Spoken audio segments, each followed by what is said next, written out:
Bonjour, rebonjour, c'est Célia Gauthier. Donc, vous êtes porte-parole du réseau Action Climat. Vous allez participer à la COP 21.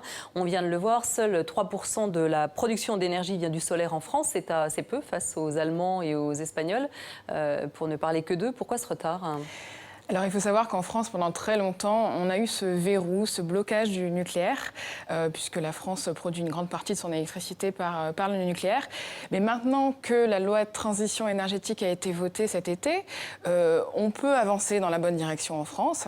Le problème, c'est qu'on n'a pas les outils encore. Et ce que les ONG dénoncent, c'est d'avoir des beaux objectifs, mais pas encore les moyens de, par exemple, développer plus de solaire, plus d'éolien.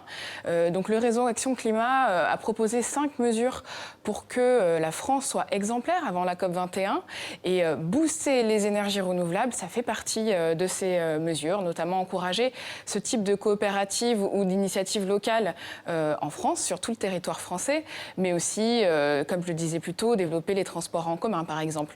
Rappelez-nous ce que prévoit cette loi de transition énergétique.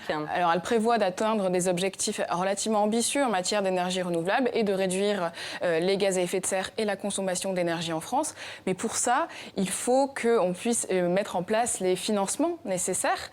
Et il faut savoir qu'avec seulement 2% de l'épargne des Français, 2%, on pourrait financer les énergies renouvelables en France. Donc aujourd'hui, il suffit simplement de prendre cet argent et de le réorienter vers des activités propres plutôt que de continuer à financer des activités polluantes comme le diesel ou les centrales au charbon à l'étranger, par exemple. Alors, on voit que les Chinois, là, sur ces images, utilisent les panneaux solaires sur des centaines de kilomètres carrés.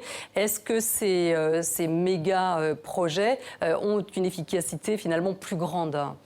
Alors en fait, quand on fait un projet de transition énergétique comme ça, il faut s'adapter au contexte local, aux ressources locales, donc par exemple le soleil, et surtout faire en sorte que les populations locales soient concernées, impliquées dans la prise de décision. Donc on ne peut pas faire que des méga-projets ou que des mini-projets, il faut une diversité de projets. Ici, c'est dans un désert, donc il faudrait regarder s'il y a des conséquences environnementales, si la population a été consultée. Mais c'est vrai que dans d'autres cas, par exemple en Afrique, les micro-projets de solaire peuvent être une alternative crédible et moins coûteuse et plus environnementale au groupe électrogène, au diesel par exemple. Alors, la France n'est pas très bonne donc, en matière d'énergie renouvelable. En revanche, on peut être modèle dans d'autres domaines. Alors, quels sont-ils ? Oui, alors il y a déjà des progrès qui sont faits par les collectivités territoriales. On voit un maire dans le reportage, par des citoyens. Il y a des coopératives d'énergie renouvelable qui se créent.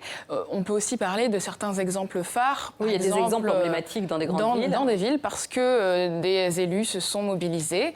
À Strasbourg, par exemple, il y a des efforts qui sont faits pour développer le vélo. Tout est organisé pour que la ville soit plus respirable, cyclable et plus agréable à vivre.